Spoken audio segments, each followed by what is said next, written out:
অনেকে জিজ্ঞাসা করে আপনার আফসোসের জায়গা কোনো দিক দিয়েও নাই। আমি মনে হয় শুকর করতে করতে মানে থ্যাঙ্কস জানাতে জানাতে আমি শেষ করতে পারবো না আমার জীবন। একেবারেই তাই। বাংলাদেশে যে কটা ফিমেল আর্টিস্ট আছেন তাদের মধ্যে আমার মনে হয় মিলা ইজ সবচেয়ে বেশি এনার্জেটিক এবং তার প্রচন্ড একটা ডিটারমাইন একটা গোল আছে যে তাকে অন স্টেজে থাকতে হবে and she will drive the crowd which she did literally.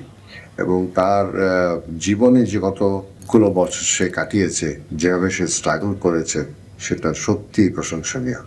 আর আমি সবসময় চাই, আশা করি মিনা আরো এগিয়ে যাক, আরো ভালো করুক। তার অনেক পটেনশিয়ালিটি, আমরা হয়তো একটা দিক দেখছি, সে আরো অনেক কিছু করতে পারে। সে রিসেন্টলি কিছু ফিল্মেও গান গিয়েছে, আরো গাবে নিশ্চয়ই। আর দর্শক শ্রোতারা তাকে খুবই পছন্দ করেন, সেটা সবচেয়ে বড় জিনিস। আই ফিল সিঙ্গারের জন্য, পারফর্মারের জন্য যে দর্শকদের হৃদয় জায়গা করে নেওয়া, যেটা মিলা করতে পেরেছে। I wish her all the best.